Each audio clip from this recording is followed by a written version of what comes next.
스가랴 7장 읽겠습니다. 다리오 왕 제4년 9째 달 곧 기슬러웰 4일에 여호와의 말씀이 스가랴에게 임하니라.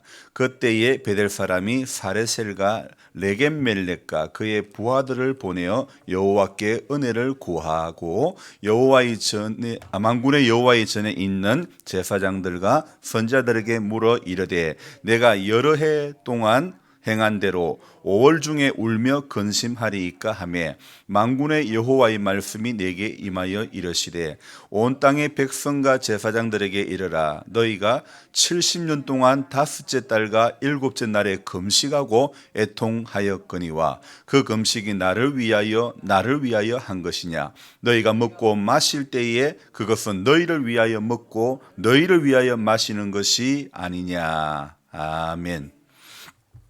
오늘 이제 좀 많이 추워진 것 같습니다.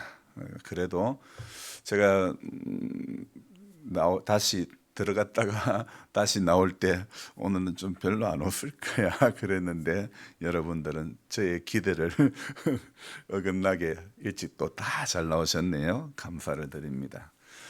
시대적 흐름이라고 봐야 되나 5년 전에 미국의 대통령 선거가 있었을 때에 그때 힐러리 클린턴과 그 다음에 도널드 트럼프의 경선은 한마디로 비호감 대 비호감이었습니다. 그래서 두 사람의 그 비호감이 59%, 60% 각각. 그러니까 뭔가 그래도 한 나라의 대통령이라 그러면 그래도 호감이 가는 사람들을 이렇게 선출을 해야 되는 게 맞는 거 아닙니까? 그런데 비호감인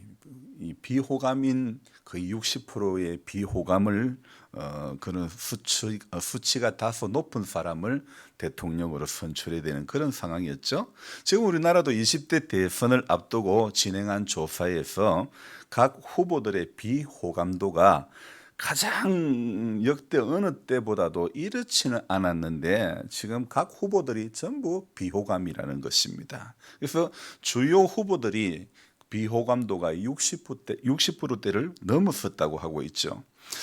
비호감 후보들 가운데 한 사람을 선택해야 한다고 하니 참 아이러니합니다. 그전에는 후보들 이 대해서 이야기를 할 때 호감도 비호감도 이런 조사는 안 한 것 같은데 이런 것도 시대적인 어떤 흐름인지 누군가가 아니면 어떤 자신이 지지하는 쪽에 힘을 실어주기 위해서 만들어낸 말들이 아닐까? 정치는 하도 변수가 많다 보니 얽힌 물속은 알아도 정치는 모르겠습니다. 국회에서 수백 명이 모여서 회의를 하고 여러 정당들이 있어도 요소수 문제 하나 해결 못 해가지고 화물차들이 안 그래도 어려운데 이게 없어가지고 일을 못하고 일을 해야 될 시간에 주유소로에 이것 찾으러 산만리를 가야 되는 그런 상황이 되고 말았습니다. 수입 의존도가 높은 제품에 대해서는 미리미리 준비를 해야 되는 거 아닙니까? 닥치고 나서 외교다 뭐다 베트남에서 뭐다 그래봤자 가져오는 게 하루치 쓸 것도 안 되는 그런 겁니다. 그제서야 닥치고 나서 전부 난리입니다. 이런 거는 정치하는 사람들이 나라 일을 보는 사람들이 미리 다 알아서 해결해주고 미리미리 준비를 해줘야 될 문제가 아닙니까? 비호감도가 역대급으로 높은 가운데 우리는 지금 한 사람을 선택을 해야 됩니다. 도덕적으로야 어떻든지 간에 일만 잘하는 사람을 선택해야 하는 것이 옳은 일일까? 가치보다는 어떤 이익 투표적인 경향이 강할 것이라는 전망을 하고 있는데 사실 이런 것은요 성경의 정신하고는 전혀 다릅니다. 우리 예수님 성전에서 돈을 바꾸어 주며 또 재물을 팔던 그 사람들의 상을 우리 주님은 엎어버리셨습니다. 주님께서는요 돈의 논리와 또 세상의 논리보다는 우리 주님은 가치를 더 중요시 여기신 분이십니다. 그래서 우리 주님께서는 택하는 사람들에게는 완전 호감 중에 호감도가 가장 높으신 분이셨겠죠. 하지만 주님의 인생의 주님의 인생은요 어떤 호감도에 따라서 살아가신 분이 아니죠. 우리 예수님은요 하늘의 영광을 위해서, 즉 하늘의 호감도를 충족시키기 위해서 일을 하셨던 분입니다. 대선 후보로서의 호감도, 비호감도를 오늘 저 자신에게 접목을 시켜보았습니다. 나는 목사로서 호감도, 비호감도, 하나님이 저를 보시는 눈은 어떠할까? 저 자신에게 대입을 시켜보면 사랑의 하나님에는 틀림이 없지만은, 하나님은 물론 그리 생각을 안 하시겠지만은, 그러나 그래도 저는 그렇게 생각을 해봐야 할 것 같습니다. 왜냐하면 어제 학개서에서 드린 말씀처럼 각각 자기의 행위를 살피는 일이 바로 이렇게 돌아보는 것이 자기의 행위를 살피는 일이 되기 때문입니다. 정부나 저나 정치하는 사람이나 목회자나 해야 할 것은 미리 준비를 해야 한다는 것입니다. 마태복음 25장에 나오는 열처녀의 비유처럼 미리 준비함이 있어야 한다는 것입니다.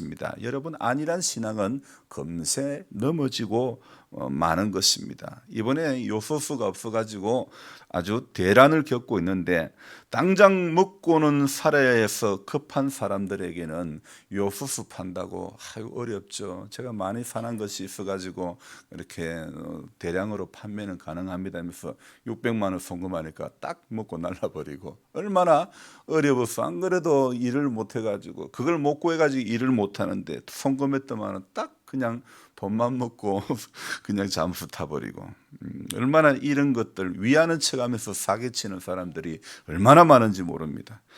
이런 것은 언제든 대란이 올 수 있다는 것을 전제하에 일을 해야 되는데, 나라의 일을 보시는 분들이 미리미리 예견하지 못하고 안일하게 전에도 수입했으니 앞으로도 수입이 돈만 주면 할 수 있을 것이라는 그런 생각을 하고 걱정을 안 했던 것 같습니다. 여러분, 인생 살아오면서 느끼는 것이 돈 주도 못 사는 게 있고 돈 주도 안 되는 게 있습니다.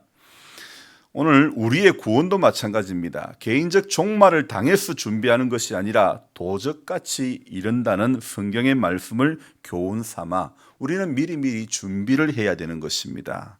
우리는 이것을 환난에 대입을 시켜보지 않을 수가 없습니다.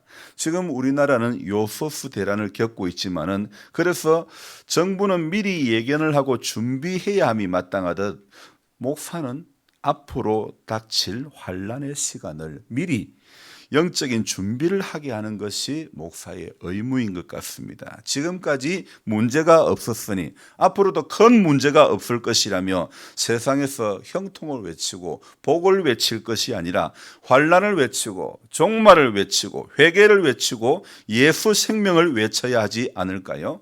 엊그제 다니엘 기도의 강사 김윤상 선교사님, 멕시코에서 한 고속도로에서 정면 충돌 사고가 일어나가지고 장기가 파열이 되고 또 뼈가 복합 골절이 나고 장기 내부에 손상이 돼가지고 골마서 고름이 나오고, 그래서 그 교통사고 이후에 그 병원에서 가장 위중한 환자였는데, 아버지 선교사님이 전 세계에 흩어져 있는 분들에게 기도 부탁을 하고, 그래서 여러 곳에서 기도했던 그 결과인지 24일 만에 의식을 되찾고 그 입에서 처음 나왔던 말이, 우리 몇 해 전에 그 장종태 목사님의 딸이 병원에서 깨어날 때 예수님 하면서 깨어났듯이 이 김윤상 선교사님이 24일 만에 의식을 되찾고 내뱉은 첫 마디가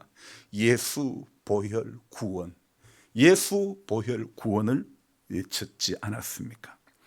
전 세계에서 수많은 사람들이 그를 위해서 기도해서 하나님의 치유를 경험한 것일 수도 있지만은, 궁극적인 이유는 예수 이름의 권세가 있기 때문에 김윤상 선교사가 외친 그 첫마디처럼 예수 보혈, 그것이 우리에게 구원이 되는 줄로 믿습니다. 그래서 성도는 어떤 종교적인 의식보다도 선행되어야 할 것은 바로 예수님의 이름의 권세를 회복하는 것이 가장 선행되어야 될 일이라고 생각되어집니다. 오늘 저는 스가랴서 1장부터 14장까지를 다 읽었는데, 그중에 이 7장에서 이런 말씀이 있습니다. 너희가 70년 동안 다섯째 달과 일곱째 달에 금식하고 애통하였거니와 그 금식이 나를 위한 것이냐 너희를 위한 것이냐 너희가 먹고 마실 때에 그것은 너희를 위하여 먹고 마시는 것이 아니냐.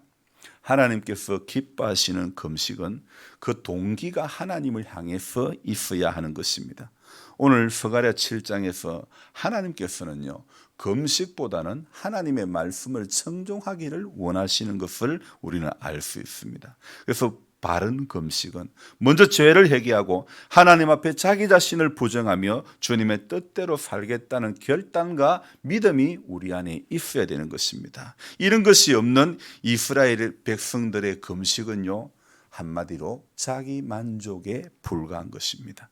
신앙생활에 일어나는 모든 일들, 금식뿐만 아니라 우리가 신앙생활하면서 모든 수고, 희생, 봉사 이런 것은 전부 다 하나님의 뜻에 맞는 것이어야지 나의 만족을 위한 것이 되어서는 결코 안 되는 것입니다. 저는 호감도 비호감도 이런 말을 신앙에 적용해 봐야 할 것 같았습니다. 지금 우리의 신앙생활이 진정으로 하나님의 뜻을 향한다면 우리는 하늘의 호감을 받는 사람이 되는 것이고, 자기 만족의 길을 간다면 우리는 모두는 다 비호감의 인생일 수밖에 없다는 것입니다. 우리의 주님은요, 겉모습과 어떤 형식을 보지 않습니다. 스가랴 이 성경의 특징은요, 이 스가랴 선지자가 앞에 8가지 환상을 봅니다. 묵시를 보죠. 그런데 그 8가지 묵시 또는 이 환상을 보는 것은요, 스가랴 1장에 의하면요, 다리오 왕 2년 때, 다리오 왕 2년 11월에 스가랴가 묵시를 이렇게 봅니다. 그런데 오늘 7장에 시작하면 어떻게 나옵니까? 다리오 왕 제4년 9째 달 이렇게 시작하고 있습니다. 그러니까 하나님께서 스가랴를 통해서 다리오 왕 2년 때 예언을 묵시를 보고 말씀을 전하게 하셨는데, 오늘 이 7장에 오면 다리오 왕 제4년에 하나님은 또 다시 스가랴에게 예언을 재개할 수밖에 없었던 그런 이유를 이렇게 주시는 것입니다. 이 질문에 대한 해답을 찾기 위해서는요, 이 다리오 왕 제4년이 역사적으로 어떤 때였는가를 우리는 살펴봐야 되는 것입니다. 스가랴가 전하는 예언의 목적과 메시지를 정확하게 파악하기 위해서는요, 시대적인 그 배경이 필수적인 요소가 아닐까요? 모든 예언은 역사 속에서 선포된 하나님의 말씀이기 때문에 스가랴서의 이 시대적인 상황은 동시대를 기록한 에스라 성경에 잘 나타나고 있는 것입니다.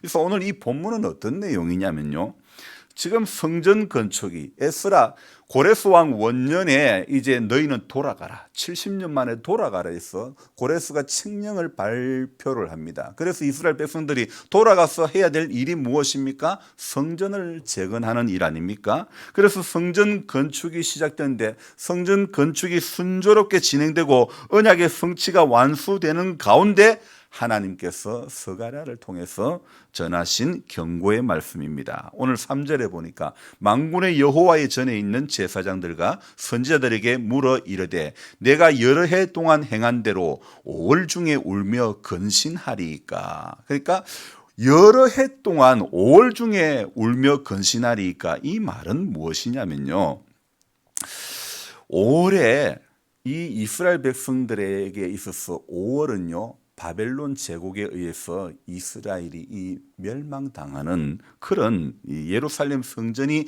파괴된 달이 바로 5월이라는 것입니다. 그래서 바벨론 느부갓네살의 그 19년 5월 7일에 바로 바벨론 왕의 신하 느부사라단이 예루살렘에 쳐들어와 가지고 예루살렘 성이 회파가 되는 것이죠. 우리나라로 말하면 일본 제국주의에 우리나라가 그 수치를 당했던, 한일 합방 당했던 경술 국치라고 같은 그런 날이 되겠습니다. 한마디로 국치일을 기억하며 울며 금식하던 예식을 계속을 해야 되는지 관한 그런 질입니다. 사실 질문이 아니라 어쩌면 이런 내용 아닐까요? 이제 모든 것이 형통하게 되었으니 그만해도 되지 않겠느냐, 이런 주장 같습니다. 요즘으로 말한다면 이제 국민의 80%가 백신을 접종을 다 받았으니 이제 뭐 마스크 다 벗고 뭐 사회적 거리두기를 뭐 완화하거나 안 해도 되지 않겠느냐, 이런 주장과 같은 것입니다. 여러분, 분명히 알아야 될 것은 코로나도 끝날 때까지 끝난 것은 아닙니다. 방심하면 대유행은 언제든지 일어날 수밖에 없는 것입니다. 여러분, 어려울 때 조금 근신하다가 형편이 나아지고 살만하면 다시 예전으로 돌아가는, 회귀하는 그런 인생이 되면 안 되는 겁니다. 날이 추워졌습니다. 저는 이제 이 본당에 다시 나오면서 느끼는 게, 우리 김 권사님이 늘 앞에 오서 앉았는데 지금 이제 병원 때문에 이제 서울에 가셨는데, 날이 추워지고 병원 갔다가 다시 여기에 새벽에 나오려면 쉽지가 않을 것 같은 그런 마음이 드는 거예요. 여러분, 잠깐이라도, 물론 이제 뭐 병원도 다녀오셔야 되겠지만은 잠깐이라도 틈을 놓쳐버리면 여러분 그 자리에 다시 들어가는 게 쉽지가 않아요. 그래서 우리는 피치 못할 상황에 의해서 출타하더라도 내가 여기에서 기도했다면 거기서도 기도해야 되는 거예요. 제가 몇 해 전에 목사의 수양에 갔을 때도요, 거기 가서도 제일 먼저 그냥 성경 읽고 올리고, 왜냐하면 그 리듬을 잃지 않으려고. 여러분, 우리 신앙생활에서 가장 중요한 것은 기도하는 리듬을 잃어버리면 안 됩니다. 말씀 보는 리듬을 잃어버리면 안 되는 것입니다. 잃어버리면 다시 그 자리에 회복하는 것이요, 얼마나 힘이 드는지 모른다는 것입니다.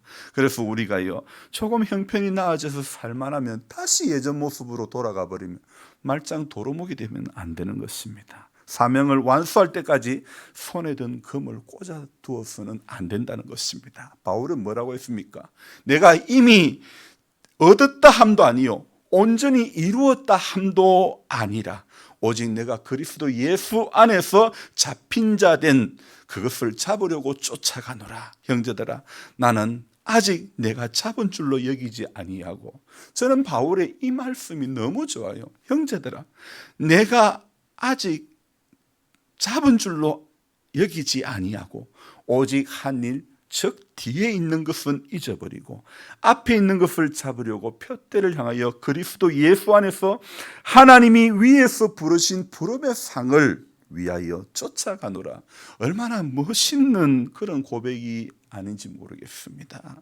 바울처럼요, 우리는 앞에 있는 것을 잡으려고 오늘도 가야 되는 것입니다. 부름의 상을 위해서 쫓아가는 그런 이날 하루가 되어져야 될 줄 믿습니다. 그래서 저와 여러분들의 인생이 하늘의 호감을 듬뿍 받는, 사람들에게 인기 끄는 것이 아니라 우리 예수님 내가 너로 인하여 기뻐하노라 그랬던 것처럼 하늘의 호감을 듬뿍 받을 수 있는 그런 인생이 되기를 주님의 이름으로 부탁합니다. 여러분, 사람들이 누구나 누구라 하는 것, 사람들이 좋아하는 것, 그건 소용없습니다.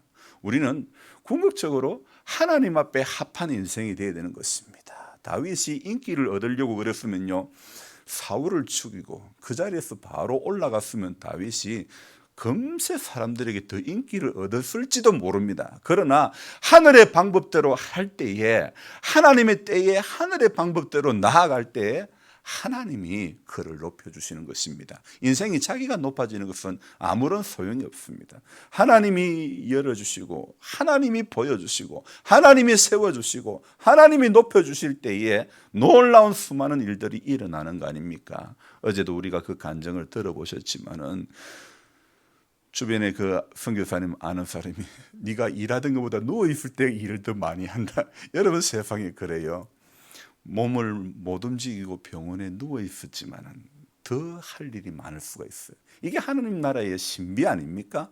여러분, 우리가 뭐 건강해서 대단해서가 일을 많이 하는 것이 아니라 하늘의 신비는요, 오늘 우리가 하나님의 뜻을 향해서, 하나님의 마음이 어디 있는가를 향해서, 그것이 우리의 삶의 이유가 되고 또 그것에 붙들려서 기도하고 나가면요, 하나님은 오늘도 우리 인생의 길을 지도해 주신 줄 믿습니다. 약한 거, 아픈 거, 힘든 거, 병든 거 문제 아닙니다. 믿음이 있으면 하나님은 이것을 넘어서게 해 주시는 줄로 믿습니다. 그래서 오늘도 우리 인생의 아픈 문제를 놓고, 고달픈 문제를 놓고 하나님 앞에 기도하면서 주님, 뜻이 어디 있는지 나는 모릅니다. 그러나 오늘도 주님이 열어주시는 거, 보여주시는 거, 주님께서 함께 해주시는 거, 그것 가운데 내가 붙들려 살기를 원합니다. 우리 인생이 아무리 애쓰고 수고해도 오늘 스가랴서의 말씀처럼 7째 달에 5째 달에 애통하고 금식했지만 그 금식이 나를 위해서 한 것이냐. 너희가 먹고 마실 때 그것은 너희를 위하여 먹고 너희를 위하여 마시는 것이 아니냐. 오늘 우리가 주 안에서 애쓰고 수고하는 것이 오히려 우리 자기 만족을 위해서 하는 것이 되지 않기 위해서 조심해야 되는 겁니다. 주님의 만족, 주님의 영광을 위해서 우리 남은 인생의 시간이 그렇게 쓰여지기를 주님의 이름으로 부탁드립니다. 기도하겠습니다.